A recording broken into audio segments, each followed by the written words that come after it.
you have to try and get a little bit of distance from them. You have to be able to say to yourself, they're not me, right? They have their own problems. I'm separate from them.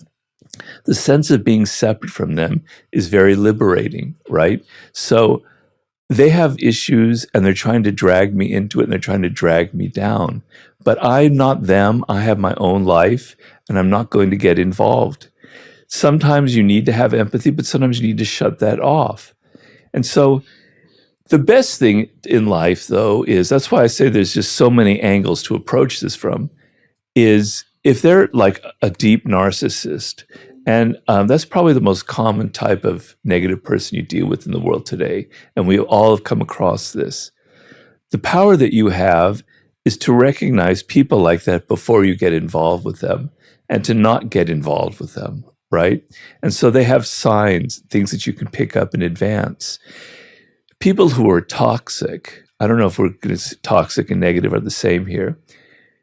They don't show it immediately. They're good at deceiving you. They can be very charming. They can be very dramatic. They pull you in with their great stories. Sometimes they're even charismatic. A lot of important CEOs in the world, people like Elon Musk, are raging narcissists. They appear very exciting and you want to get to know them. But you have to recognize that these are people that are probably going to use you, right? They don't see you as an individual. And the people you associate with, we're very, as humans, we're very open to the emotions of other people, right? And so the people you associate with have a huge role on who you are and the energy you have, your daily life, et cetera, et cetera. And so you have to be very, very careful who you let into your life, right? And God, Jay, I don't know. There's so many different angles to approach it from. No, that's really thoughtful. I tell people that don't judge people as far as who you're going to let into your life. Don't be deceived by the appearances. Don't judge people based on their intelligence, on their charm, on whether they're good or bad, etc. Judge them on their character, whether they have a weak or a strong character. What are some of the signals, the signs we can look out for? Because I think what you just said is so true, that we naturally get attracted to people's appearance, intelligence, charisma, access, because we haven't really been trained to view character. Yeah. So I remember when I lived in the monastery, the highest quality or character trait that was considered the epitome of internal emotional evolution was humility. And so when you met someone who was humble and you met someone who didn't have false ego, they were considered of high character. And we were trained in order to understand that. But in the modern world, that isn't how the material world works. We're almost attracted to people who can come off arrogant and showboaty. And even if we sense we don't like that, we still believe that person has power. And so what are things that we have to look out for? Well, also there are people who appear to be humble, but they're not really humble. Agreed. There's a lot of people now who feign humility because it's seen as a positive trait. Yes. So humans are born actors, and you have to kind of look behind the mask. So I tell people, I view it as strong or weak character. A strong character is a person who can take criticism, right? Who can work with other people, right? Who can deal with stressful situations, who can handle responsibility. And if there's something goes wrong, they take, I am to blame for it. They don't look at other people. There's somebody you can rely on. You lean on them, and there's something there to lean on. You can rely on them in situations. A weak character is somebody who cannot take criticism. That is probably the number one characteristic, the worst trait, I think, in people, and a definite trait of negativity, is somebody who can't take any kind of criticism, right? They're so defensive. So that means they can get away with anything. They can say anything they want, and there's just like a wall, a shell around them. Right? So the ability in a work situation, in a relationship, to take criticism and be able to use it constructively is an incredibly useful and powerful trait to me that reveals strong character. How people handle stress is a really good sign of their character. So in a work situation, people are good at faking it and pretending that they're very strong. But when it gets really stressful and there's a lot of pressure on it, the mask falls off and they reveal that they can't handle it. They're too weak. They're reacting to everything. They can't get out of the moment. They're so impatient, and fragile. And so the ability to handle stress shows that somebody has something strong inside of them, right? Mm-hmm. How they handle power, right? So when people are kind of climbing up the ladder in a group or in a job, they generally try and pretend like they're with the group. But once they have power, that all falls off, and they can become abusive, and they feel like they can get away with things that they couldn't get away with before. They treat people below them miserably, etc. So when people have power, how do they handle it?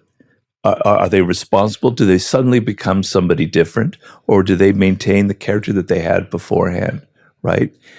What kind of partners do they choose? Do they choose a spouse, a husband, a girlfriend, etc., somebody that they can push around, somebody that's inferior to them so that they can feel better about themselves? How do they look when they're playing like a game or they're in outdoor activities or something that has nothing to do with work? Are they so competitive they have to win at everything, even when it's like outside of that kind of environment, These are kind of traits that help me sort of judge a person's character. Yeah, and these are often the things that we either ignore or we actually let them kind of fall by the wayside or don't pay enough attention to them because we think, oh no, but they're so smart and they're so this. And I wonder how much of that is also like, what does that say about us that we often get attracted to the wrong things within people? What does that say about us? Does that make us a strong or weak character? I know that I tend to get involved with narcissistic people. It's a weakness of mine, right? And maybe it's because of my upbringing, and maybe it's because I feel a kind of emptiness inside of me, and that their charm and the attention that they pretend to give you is kind of enchanting or casts a spell on you, and it draws you in. Yeah, so if you're dealing with your own weaknesses and your own emptiness inside, you're going to be drawn to people who fill that up. Or you're going to be drawn to causes and charismatic leaders that pretend to give you a purpose in your life because you don't have a purpose, but they have it for you, kind of thing. So a lot of it has to do, with ourselves, and we're attracted we're even attracted to negative people. And there are people who have patterns in their life where they deliberately choose the worst kind of person for them, right? And over and over and over again, because at least that makes them feel alive. At least the pain of it, gives them a sense of something dramatic, and so they deliberately bring on that kind of pain. So it's complicated, yeah. When you said that often we feel an emptiness inside, and you were saying maybe because of your upbringing, you felt that emptiness inside as well. Have you tried to fill that emptiness, or is there another solution? Well, to me, it's why I wrote the book Mastery. The way I fill my emptiness and how I've done it since I was a kid is through my work and through my ideas and my thinking, and how I'm constantly looking for new thoughts and new ways of looking at the world. So I find that if I didn't have my work as kind of, some people think of work as something that you just have to do, right? It's just a way to get money. But for me, it's a way to feel like I'm a human being, that I am who I am. I was destined to write these books, and it gives me every day I wake up and I know this is what I need to accomplish, et cetera, et cetera.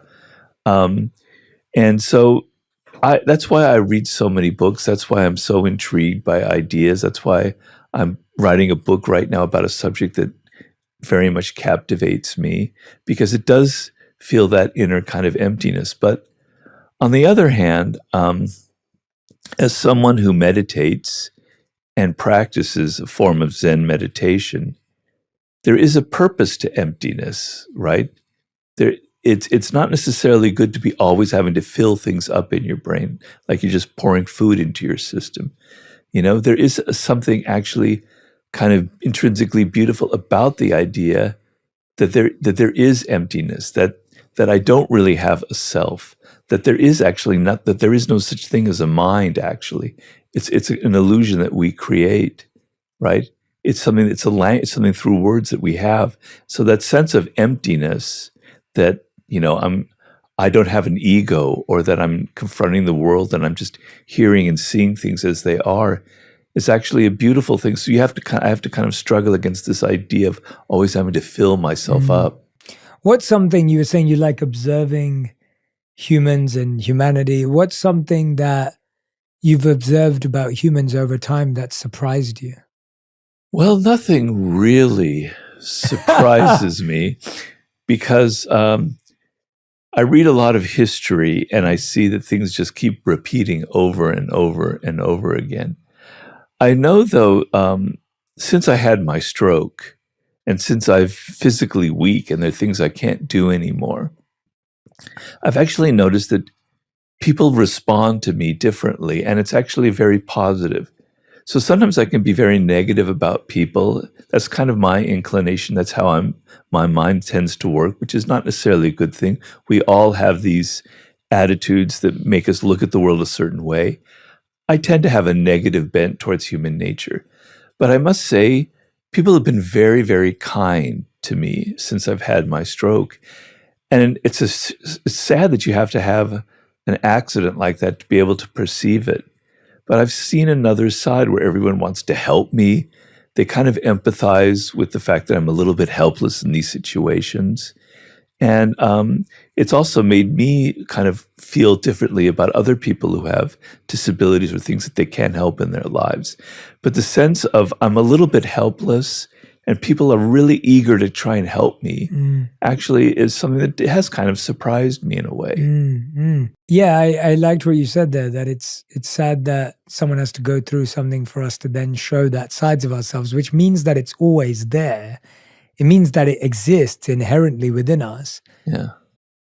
Do you think it's because why do you think that is? Why do you think that is, that if it's inherently there, we don't display it at all times to all people?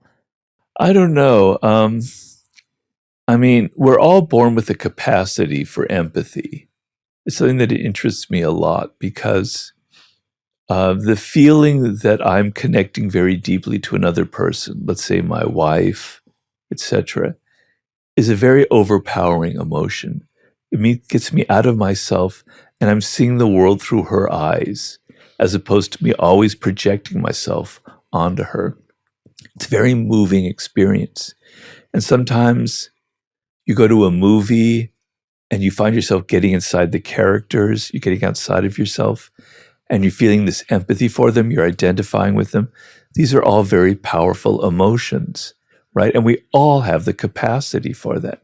But the world we live in is actually a machinery to deaden those emotions, that sense of empathy, right? It's just put so much emphasis on ourselves, on our individuality, on who we are, our needs, the attention that we want, that we deserve.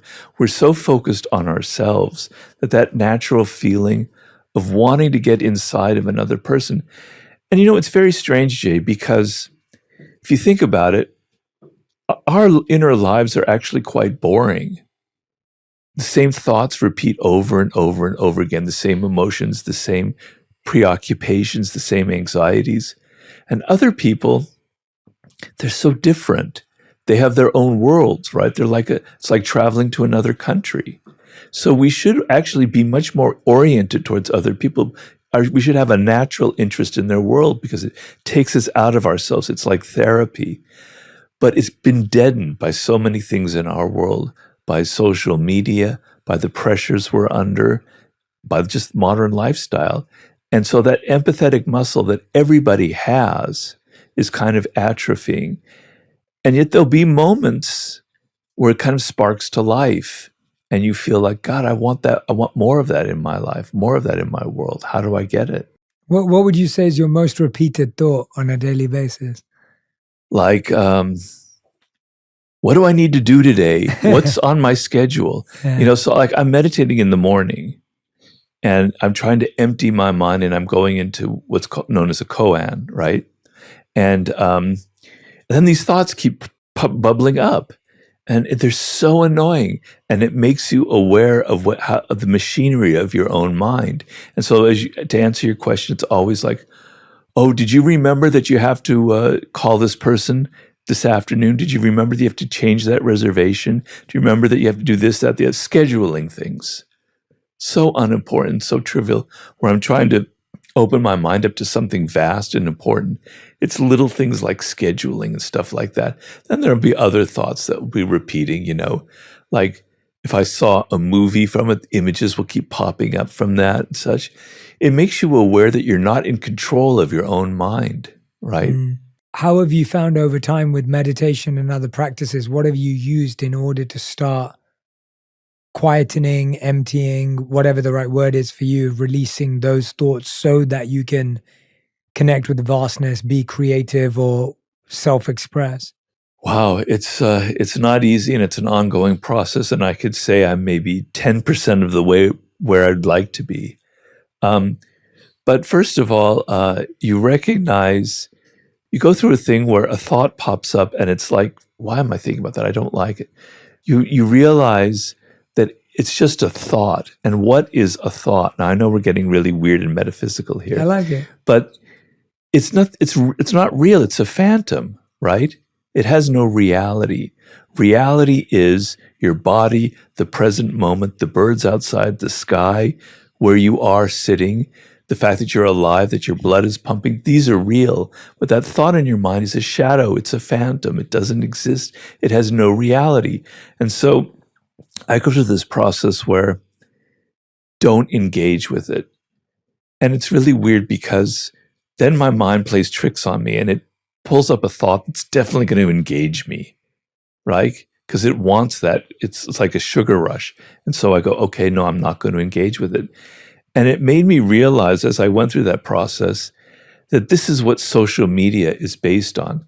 Social media has mirrored the human brain on a large scale.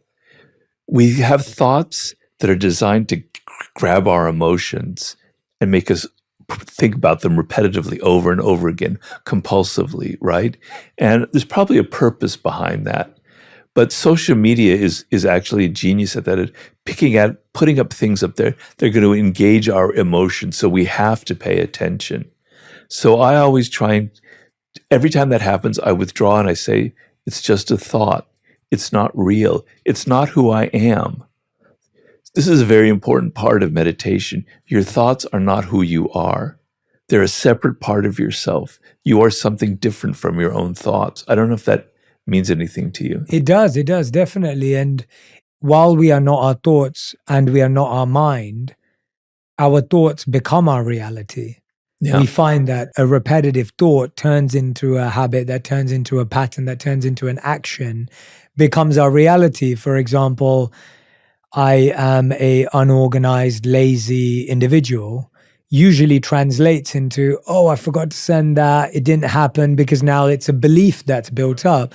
And so it's so fascinating that something that's so not real becomes so real. And I've been really into seeing how thought editing is so useful as an activity and an exercise, because I've found so many of my thoughts become my beliefs that become my life.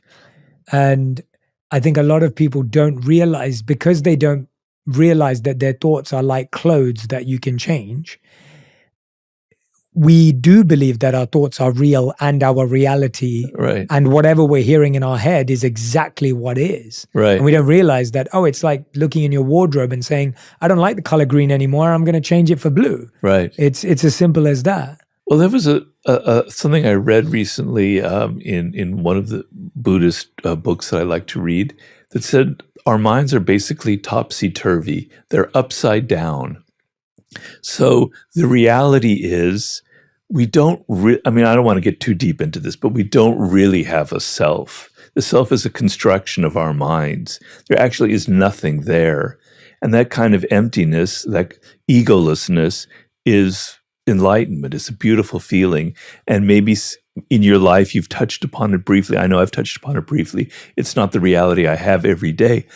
But that's real. And what's not real are the thoughts. But everything is turned upside down in our worlds.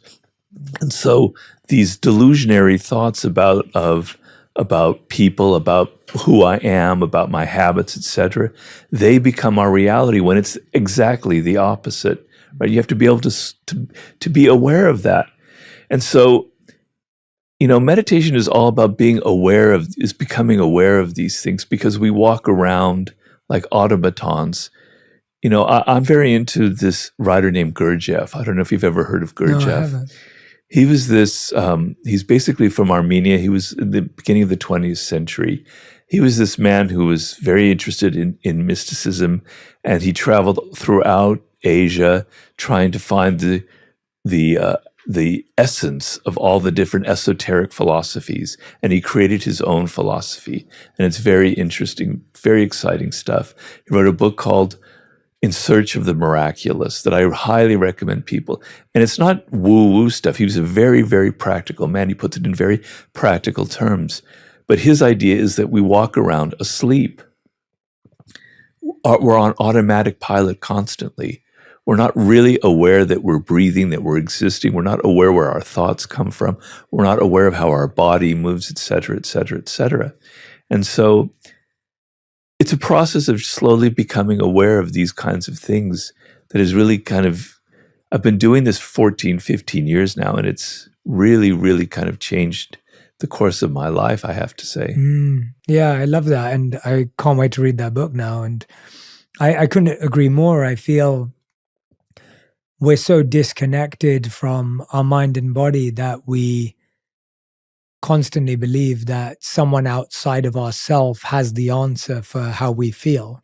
And while that may be true when you're seeing a doctor or a dentist or something of that professional nature, we don't really know how our body's been feeling for weeks or months until it crashes. And then we realize that we haven't paid enough attention to X or Y or Z, or a relationship in the same way has to end in order for us to realize that it had lost investment and energy or whatever it may be. And we're so far away from the self, or at least this version of the self, that we're not really aware. I love what you just said about the idea of how conscious are we of the fact that we're breathing, we're here, we're present, we're together, versus how much are we living up here. Yeah. And it's really interesting, isn't it? Because there's almost two realities that we're always dealing. And if we're getting too heady, I'm happy to move away from it. But it's almost like I've been thinking a lot about how, in one sense, what's out here is real, and in one sense, what here isn't. And at the same time, actually, what's going on here is the real, because it defines how I interact with everything else. And it can help me be a better filter, a better chooser, selector of the people I'm around and the places I visit. So you say you have to kind of use the mind to be able to become present. It's a process. I would say I'm alluding to that in discovery, not in pushing it, if that makes sense. Yeah, it makes sense to me. Yeah, I agree with that. Definitely. Yeah.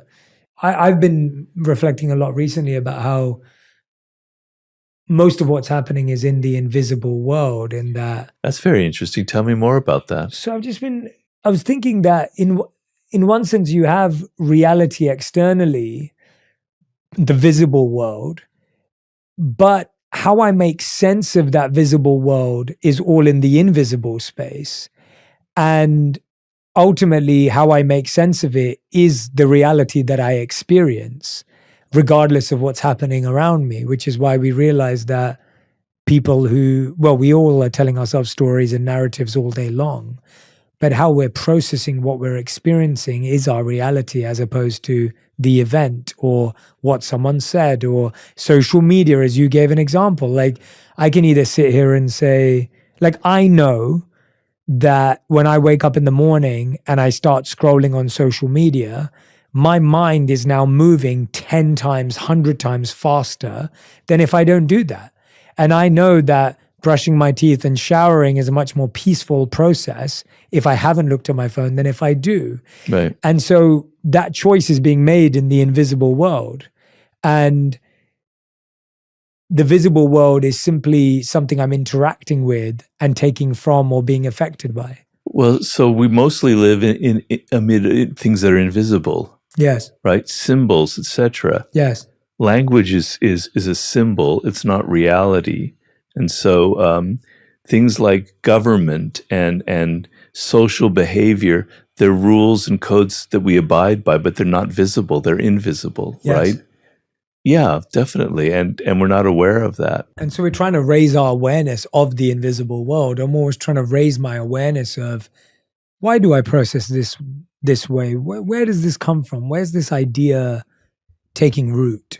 It's a very interesting process to go through. Yeah, it's hard. It's like, it's not clear. It's not like here's the step-by-step process. It's just something I've been engaging with a lot. Yeah. Yeah. I like to try and go through a thing where I question all of my beliefs and things of where does that come from? Why do I believe that? Why has that become something that's so hardened into my brain? I believe that about myself and who I am, about other people. I continually try to challenge it and look at what might be the source of it, and then maybe say, it could be the opposite, right? And actually, it can lead to a lot of problems, because it's like my mind is always swimming and I'm never really think anything is certain. I'm always, seeing the opposite side of it.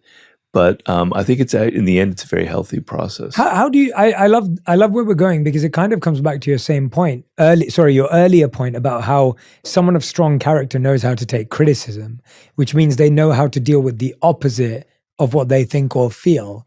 And so this idea that you're sharing now, that it's healthy to be able to question, to evaluate, to assess our beliefs and values. But like you said, it's one of the hardest things to do, because you get into a space of uncertainty, you question your identity, you lose a sense of direction. How do we question ourselves without losing ourselves, and actually realize that that is the process of discovering and building ourselves? Like, who really are you in the end? What constitutes you, the essence of you? What were you meant to accomplish in this world, right? Your sense of purpose, to use the title of your show. What is it that makes you an individual, makes you unique, that you alone are meant to accomplish in life? Well, it's not given. We don't know it. And a lot of people really, really struggle with trying to figure that out, right? Because they've been programmed by their parents, by their siblings, by the culture, by their teachers, to say, this is who you are, this is what you should believe in, this is what you were meant to accomplish in life, this is what's cool and what's not cool, okay? And so you have to question yourself. You have to say, is this really who I am?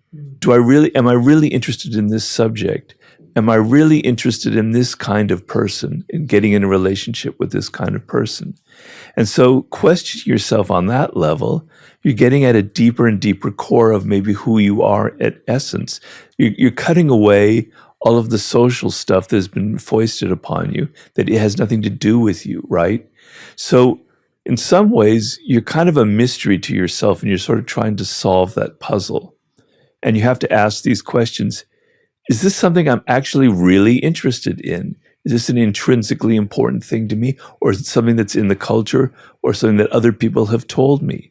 And questioning that over and over and over again is not to lead you into this abyss where there's nothing real. It's to get you closer to who you are, to what really matters, to what that essence of you is, to what you were meant to accomplish in life.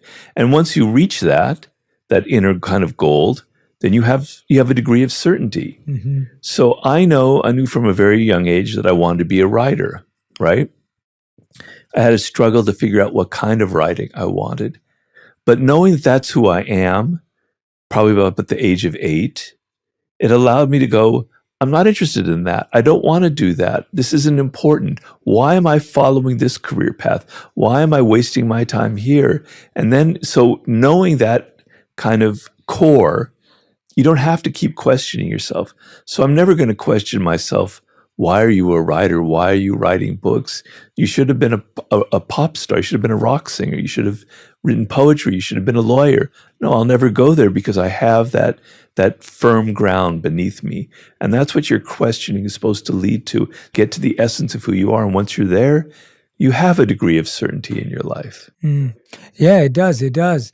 And I feel like a big challenge, something that I've been thinking a lot about lately, is a big challenge of where that comes from is because we care so much about what people think.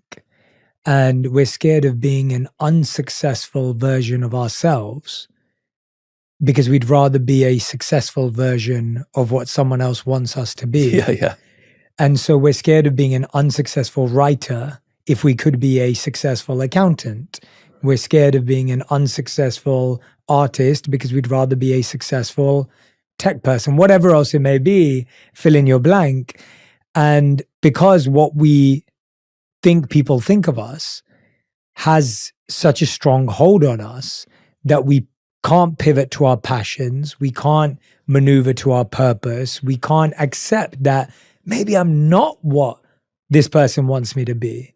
And I've been spending a lot of time in this to try and figure out, let's dive into it from different perspectives. But I guess, how much, Robert, do you care what people think of you, and how have you made sense of that over your time as someone who obviously writes that a lot of people enjoy your reading? People may disagree with you, they may agree with you, people, as you said, debate, discuss, but how have you made sense of that, and what's been your process of dealing with how you think people think about you?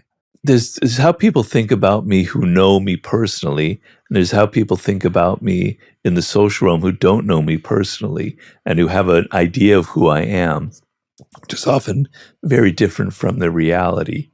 But naturally, as a human being, I care that people understand that I'm a certain way, that I have a certain character, that I actually love jokes and silly bathroom humor, and that, I like stupid movies, and that I'm not always, reading heavy philosophy. My wife can tell you all about this childish side of my personality. So, it's always been important to me to feel kind of authentic and sincere. And I've always hated, and it's probably why I wrote the 48 Laws of Power. I hate people who are pretending to be something that they're not. Deeply, deeply wounds me, and I don't know why. I don't know why it's been like that since I was a child. Maybe I suspected that in my parents, the kind of falseness that upsets me deeply. And so I wrote the 48 Laws of Power because I felt people are such hypocrites. They pretend that they're not interested in power, but that's all they're interested in, right? They wear this front like, I just want to help people. I just want to make movies and culture and art. No, you're interested in power. So it's always been deeply important to me to kind of reveal what's really going on in someone and to sort of feel that way about myself. So when I don't feel like I'm myself, when I feel like I'm faking it, and sometimes, to be honest with you, Jay, being a kind of quote unquote self-help guru, it feels false. It doesn't feel like who I am. I feel like a bit of an imposter. That's not really what I wanted to be. Can relate to that. I just wanted to write books. I love ideas.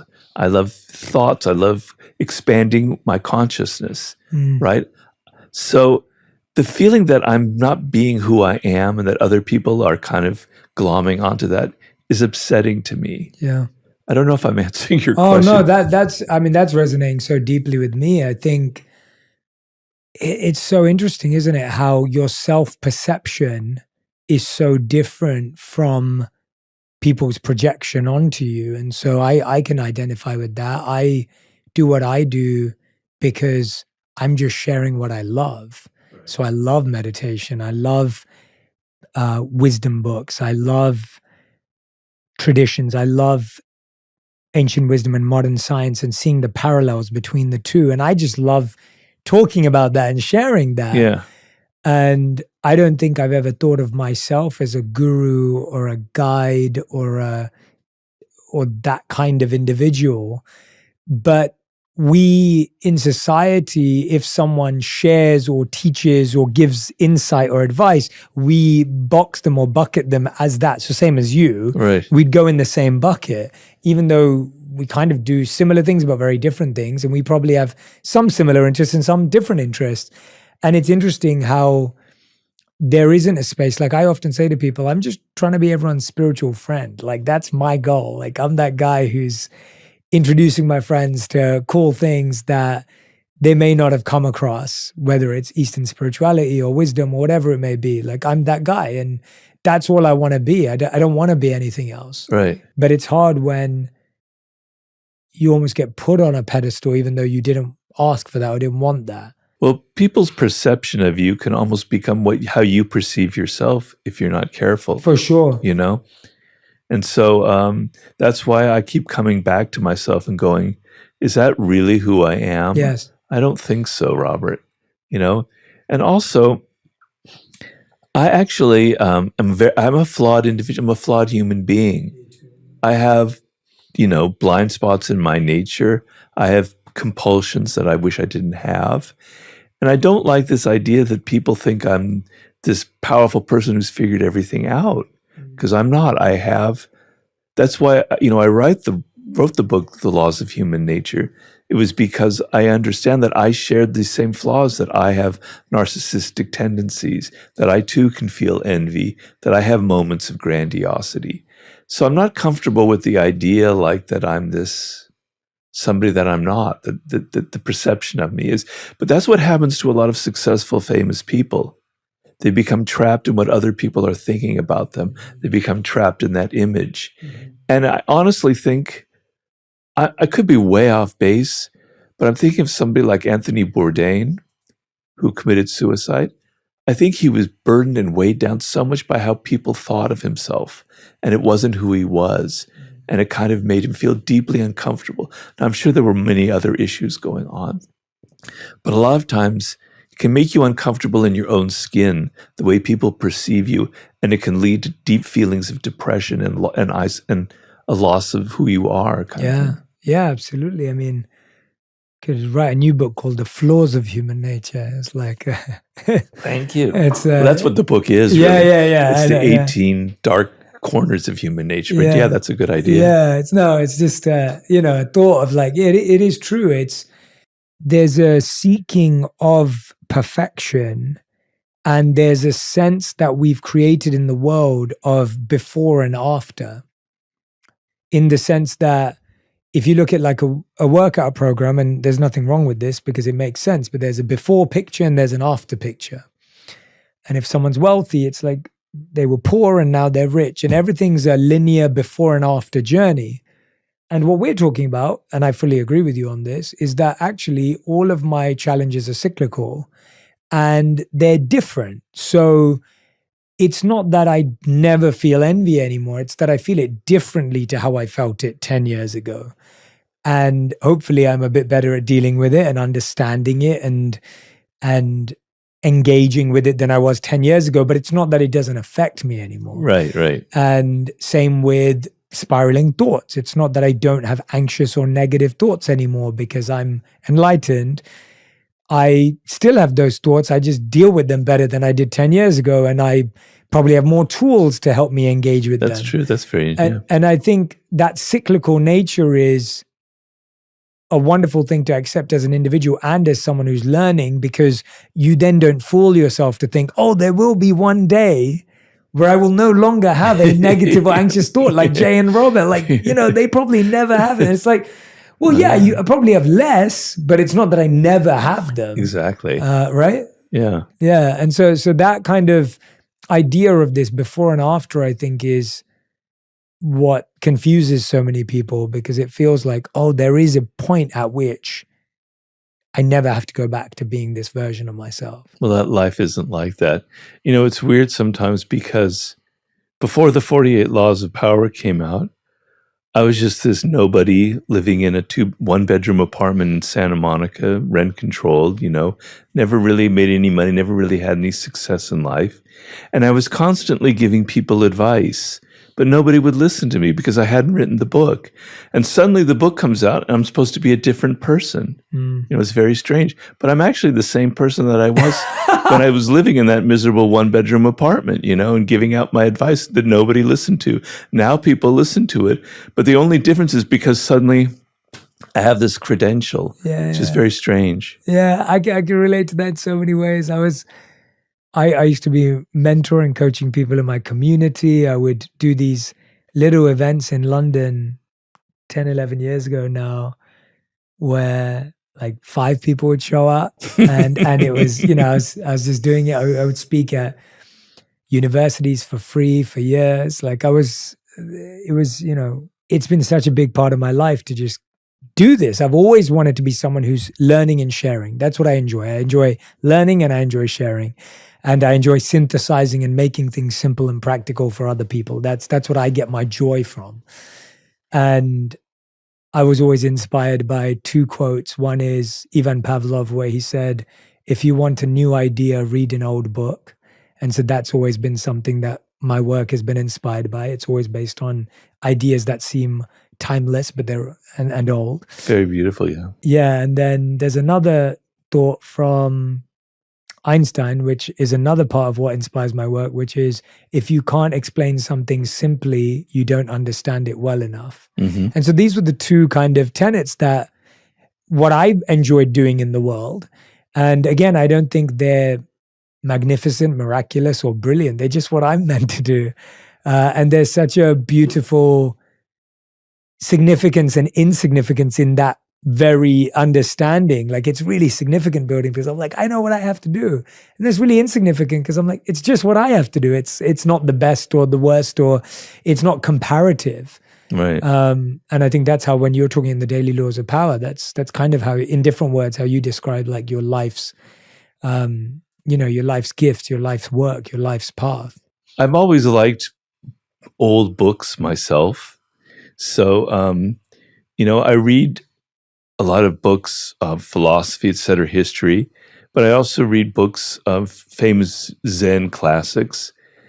The 20th century books, I'm not so much, but I'd read like something from the 11th century where the thought process is so different, but it's timeless, it's human.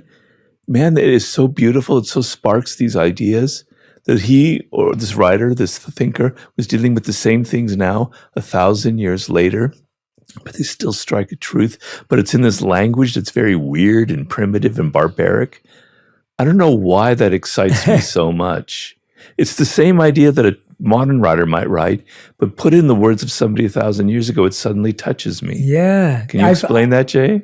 I mean, I don't know if I can, apart from the fact that you've reincarnated and you had some connection to it. But can I explain it? I can't explain it, but I can reflect on it. I mean, I find that there's a part of it that writer or creator may never have known if anyone would ever read it. Yeah. And so that privacy and that secrecy and that intimacy with their work, not knowing that it would ever be viewed, seen, read, broadcasted, that has some power to it. Yeah. There's a humility to that. Whereas now people write, we're expecting all these people to be reading it. We do it for the attention. Yeah. It was much different back then. Yeah, that's very interesting. I never thought of that. Yeah, I've definitely found that I try and sit with ideas for longer now and try and I'd love to know your process for that. How have you managed that since that moment of where you became quote unquote successful externally because of 48 Laws? How did that change your creative process? How did you hold on to the roots of this kind of thinking? So after the 48 Laws of Power came out and it was successful, I was at a turning point in my life. And it's a turning point that a lot of people, I think, have faced was, do I just continue redoing the 48 Laws of Power? It was successful. It worked well. Why don't I just write the 48 Laws of Power Part 2? It'll bring in money. It'll bring in attention. I'll just riff off what I wrote there. And something about me was not comfortable with that. It seemed cheap. It seemed easy. And it seemed lazy. And I know myself that if I'm not challenged by something different, I grow bored. So I have to write something that feels like there's energy behind it. There's anger, there's love, there's something powerful behind it. I have to feel it or it won't be in the words. So if I'm just doing the 48 Laws of Power Part 2, it won't be there. It'll have an emptiness. And damn it, a lot of artists and writers fall into that trap, and it's why their books kind of have this sort of hollow ring to them, right? They're just going through the motions, just repeating what worked before. And I can't stand that feeling. I have to feel like I'm off into a new land with this new book. So each book has to represent a challenge, right? And so the one I'm writing now is completely different from all 7 of the other books.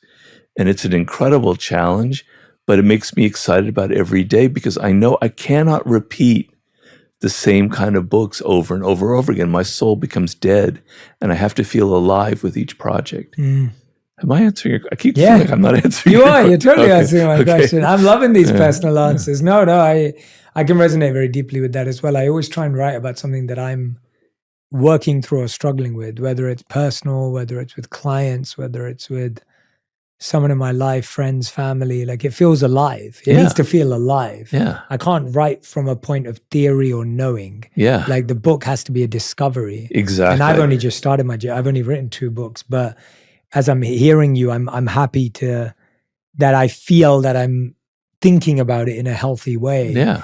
Because I was about to write my 3rd book, and the topic everyone wanted was so predictable and expected, and it made sense. And I was like, I don't want to write about something that makes sense. Like, that's boring. Like, it's like, I want to write about something that feels like alive in my life and electric and makes me, I'm like, now that I've chosen, and I will tell this to you later, but I've chosen my next topic, and I've just been like writing notes about it. I'm reading about it. I'm seeing connections everywhere. Well, that means it's going to be a great book. Yeah, it feels, I mean, it's harder. It's harder because you don't know.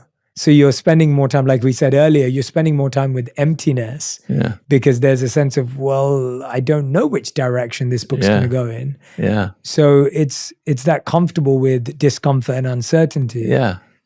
But there's a joy in that. Yeah, very much so. Yeah. When you're discovering your process through a book or work, how have you learned to become comfortable in the discomfort of creativity, in that, like, you don't know where the path's going to take you, you don't know if it's going to land or not, you don't know if it, like, how are you grappling with that process of what we're discussing?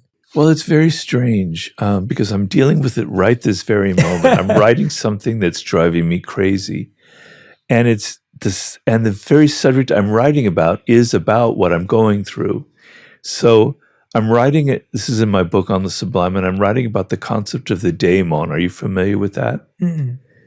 It's the idea, it's an ancient Greek idea, but it's in many other cultures, that we have a second self, that there's a voice inside of us that is guiding us to something higher or better, but it can also lead us to something lower and worse. It can be demonic, which is where the word comes from, or it could be something. And Socrates had his daemon. There was a voice inside of him, and it always just said, this is the right way to go, or this is the wrong way to go. Nothing more than that, right? And so when I'm writing, it doesn't feel right. It's driving me crazy. And I'm going through this right now. It doesn't feel right. It doesn't resonate. It's not truth. It's not real. You got to start over. You got to do it again. And in the back of my mind, I'm thinking, God, I've lost it. I'm getting old and I just don't have my mojo anymore. But then I realized I've gone through this like 85 times. Every single book, it'll come to you, it'll come back. It isn't right because it doesn't feel right, it doesn't resonate, it doesn't have a reality to it. So I have to go through this process where I write something and it excites me and it interests me and it just flows out of me, as opposed to like I have to pull every word out. And so I learned to trust myself that eventually I'll figure it out. But each time I hit that wall, I go, this is it, Robert, you're finished. The book isn't going to come out. You're done. The wells are dry, Yeah. So. That's so interesting. I feel like that is every creative's journey. Like, it has to go through that. The wells are dry, as you just said, that kind of experience of, that's it. It's over. There's nothing else coming out now. And it's almost like as we know, like the cliche of like, it's on the other side of that feeling. Yeah. But it's true. There is a sense of when everything is just not making sense. How have you learned to sense whether something feels true to you? Because it obviously felt true to someone. How do you decipher between, oh, this feels true, it feels real to me, even if people don't agree with it? Because it just feels that way. It's purely just a feeling. First of all, it like, I'm always trying to get at what's real and not at what's theoretical. I have a real dislike of abstraction for its own sake, right? It feels like it's a way of eluding something. It's an evasion. I want to get at the core and the reality of what I'm trying to write about. And so when I get it, I feel it, and I know that I've done that. And I have the reader in my mind, and I know the reader can connect to it. It's going to have a personal appeal. Whereas I have a tendency to be abstract and professorial and theoretical. I cross all of that out. If you saw my notebooks, 95% of it's crossed out, and I don't let the public ever see that side of me because I don't like it. I want my books to feel like I'm hitting something that's actually truthful and real that people don't like to talk about, kind of thing, you know? So right now I'm writing about what is our self? What is the sense of self that we have in our world? It's a very limited idea of the self. We have a very limited idea of our consciousness. We have a very limited idea of what it means to be a human being in the 21st century. We're actually much more immense and much more interesting than we think we are. We have these possibilities, these connections, because we're a part of something incredibly vast. And to have consciousness is absolutely an astounding thing, right? So I want to sort of expand what you, the reader, thinks of who you are, what your self is. It's much larger than you imagine. But I have to convey that in language that feels right to me, that feels authentic, that feels like everybody in Africa, in China, in India, in Idaho is going to be able to relate to it, you know? Yeah, no, for sure. And I think that's what I was alluding to with that invisible world point of like how that's what we don't see. Like there's so much to ourselves that we don't see, that we're fully unaware of, that we don't realize we have access to. Right. And yeah, finding the right terminology, I find to be such there's one word that I love, which is a bit more ethereal, but I guess an astronomer could find some beauty in it. But there's a term in the Vedic literatures called Antarakash, which means inner sky. Say it again. Antarakash. Antar means inner, and Akash means sky. Inner sky? Yeah, inner sky. Beautiful. And it's this idea of how, we're so fascinated by outer space, but there's that same inner sky that exists. So just that, like the galaxy and the planetary systems and everything else that exists internally too. Oh, I have to. But there has to be just as we have to go and do space exploration. Yeah. You could do the same internally. Oh, for sure. And you discover so much. That's exactly what I'm writing about. That's very interesting. Yeah. And it's fascinating. And so, I find language as well. I find vocabulary so needed. And I feel like I grew up with a smart vocabulary, but not the biggest. And I feel reading, of course, expands that. And especially when you read history and other books. And I found that language is just so powerful. And I worry that social media exposes us to such limited language that the brain and the mind and the consciousness doesn't have the opportunity to be expansive because the words don't allow for it. If we're all reading the same memes and the same trends and the same hashtags, and it kind of just creates this very, very limited space of consciousness. Well, that's why I like looking at other languages. I speak several other languages, and I'm constantly learning them. And right now I'm reading a lot about an African culture called the Akan in West Africa, in Ghana. And their concepts of the soul, the spirit, and the body. And they have a word in there called Sun Sum.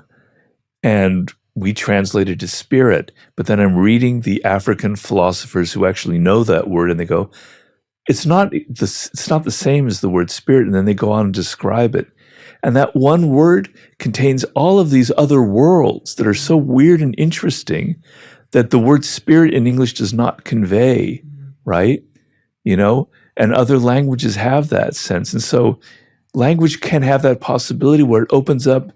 It's not just this one track meaning. It has other valences, other possibilities to it, right? And so, yeah, we're kind of deadening our language in a way. And, if you study like other cultures, Eskimos had like 1,000 words for snow, and we have one word.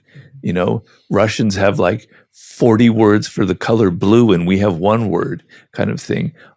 As the language gets smaller and smaller and more uniform, our thoughts become more and more limited and uniform. So to hear a word like inner sky, it opens up all these other ideas in your mind.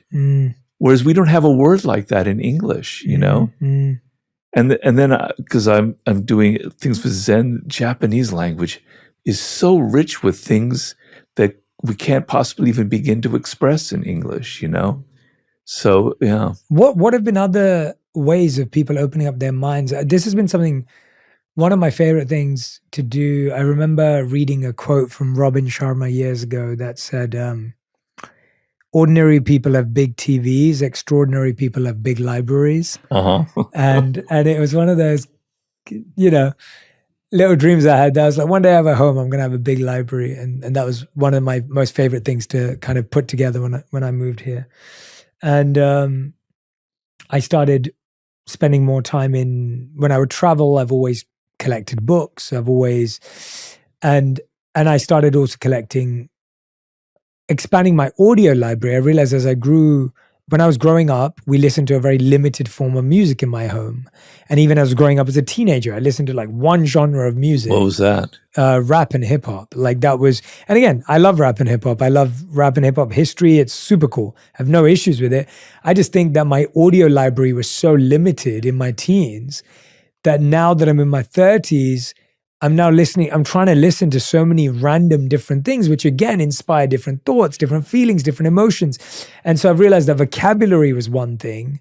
Audio has been another thing. What are other things that you've discovered that help open up that consciousness in mind? Because as we both keep referring to, social media technology is almost making us more limited, more singular, more one-dimensional. Well, as I said, it's something I'm writing about right now. So music and the audible stuff is very, very interesting and very exciting. So this is a new phenomenon where musicologists have been able to recreate music from eras that we never could listen to before.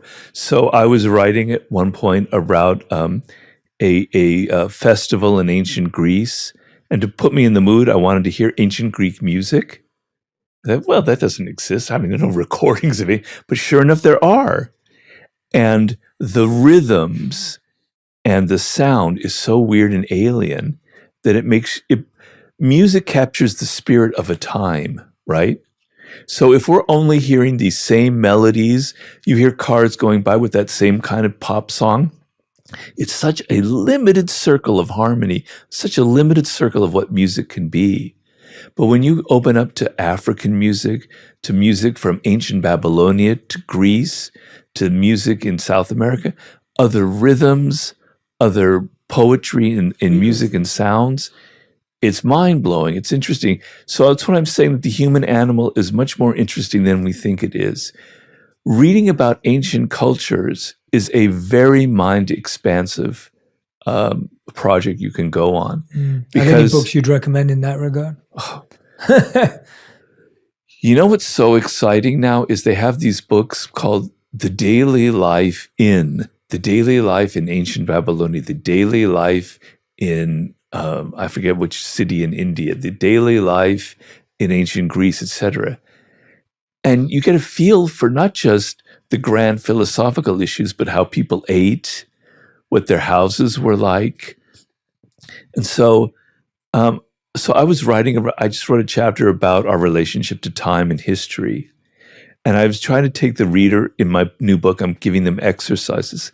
And I'm saying, try to imagine yourself in a world 1,000 years ago, and you walk out your front door. There's no mechanical sounds. There's no airplanes. There's no cars. There's no machines. is just birds. Maybe a saw and a hammer is the most you're going to hear. That's a strange thing. There are no signs. There are no advertisements. There's no words everywhere. It's kind of empty, right? You're just wandering around. There are all these kind of rancid, weird, horrible smells because people aren't bathing. But they're very human smells, right? Your whole sensory experience is on another level. But when you live in this 21st century world where things are so sanitized, where we don't smell these things, we only hear these packaged mechanical sounds, your sensory world is shrinking down and down and down. And you realize, yeah, ancient world, they had some bad stuff. They weren't very good. You know, they had slavery. I understand all of the negatives, so I'm not painting this portrait. But on another level, their realm of senses, their realm of language, their internal worlds were far richer than ours. And by connecting to that, by reading these books, not just the daily life thing I said, but actually text from those times. As I was mentioning, when I read a Zen monk from the 11th century and the different thought processes, it opens my mind to a different way of thinking, to a different way of accessing reality. But like I'm reading a lot about Aztecs because I'm sort of obsessed with the Aztecs. I don't know why. And they had these amazing spectacles. That was the thing about the ancient world, these festivals and spectacles that are far beyond Burning Man or any rock concert, right?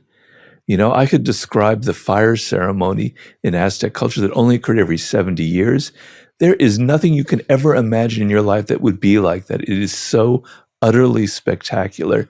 And so I have this 800-page book called Aztec Philosophy. And it's very theoretical, but God, it gives you an entree into a totally different way of thinking about the world, right?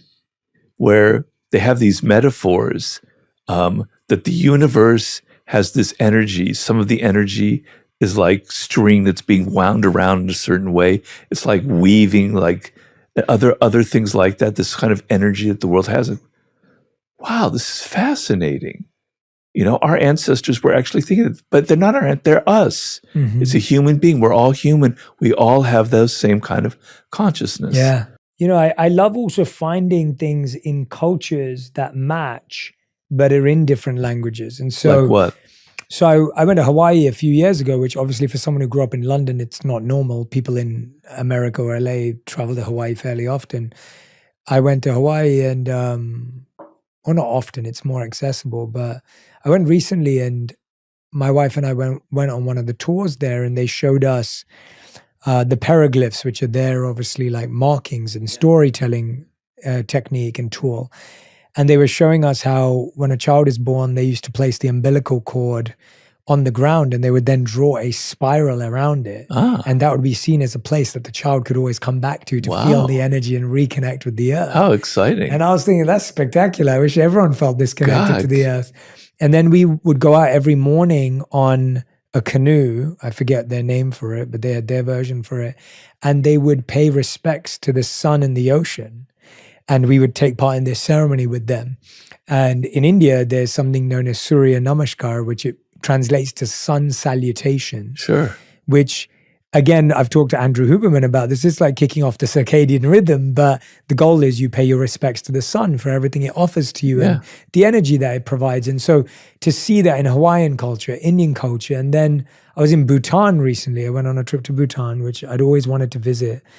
And this is a culture that really feels like you're going back in time. Like you walk out there and it feels like what you just described 1,000 years ago. Where is Bhutan? Bhutan is landlocked between India and China. India and China. So right in between. It's where they're having their tensions, the kind of wars that's going on a little bit. Or Bhutan doesn't have a war, no. They don't even have a military. It's not part of their culture. Wow. They believe in, they're a Buddhist nation. Is it a Buddhist nation? Yes.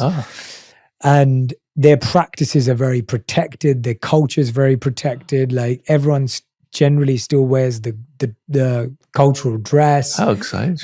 It was spectacular. There may be a couple of these now, but until very recently, there's no malls, no cinemas, no restaurants, like completely. Yeah. And it's beautiful because it's just hills and mountains. They believe that the forest will always be 70% of the landmass because they believe they're sacred. You can't trek up to or ski on any of their mountains because they're Great. sacred. They protect Great. them. So there's and I almost felt like what you just said. There's no signs. You can't hear anything. There's no machinery. Like, it really does feel like that. Yeah. And we all of us who were there experienced this sense of slowness that you don't experience anywhere else. Not in a bad way. The mind, the gravity almost of the space was really, really powerful to experience. That's very exciting because, you can go out into nature, into the mountains, and you can feel that. And you can feel like this is what it was like 2,000, 100,000 years ago. But we don't have that feeling with human things because every city has its Starbucks, its malls, its generic culture that we've transported throughout the world.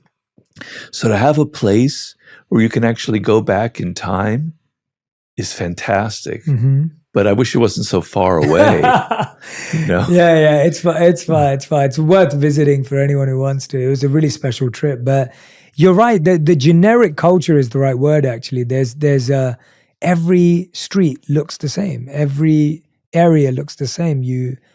I know there's a lot of passion behind local businesses, and it's healthy. People want to support local business. We need more of that because the generic culture really takes away from, like, you expect. I mean, I was in India just recently on the way back, and it's like there was a Tim Hortons, like right there. What? A Tim Hortons, which I think is like popular in Canada or somewhere Never like heard that. of it. Is it popular in the US, Tim Hortons? No, it's Canada.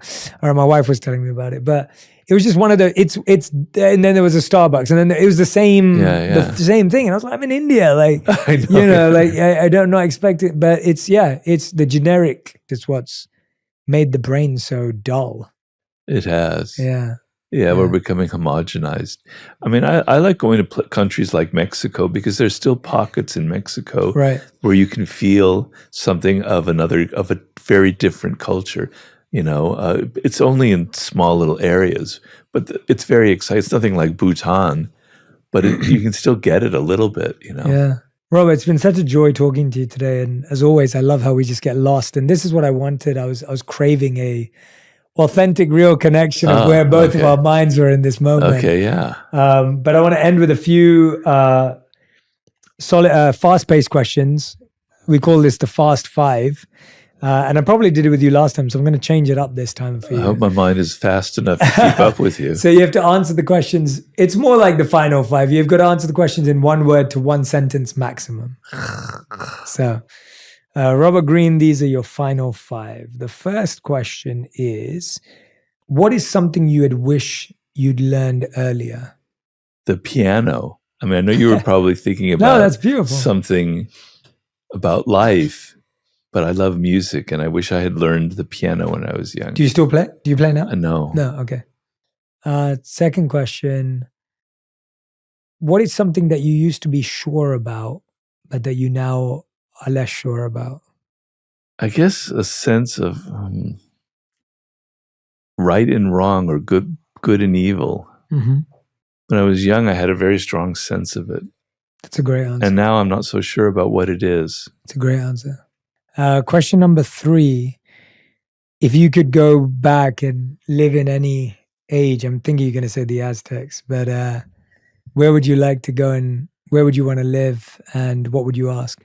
I would go back to the Paleolithic era and our earliest ancestors, because I'm fascinated by their world and what they were like.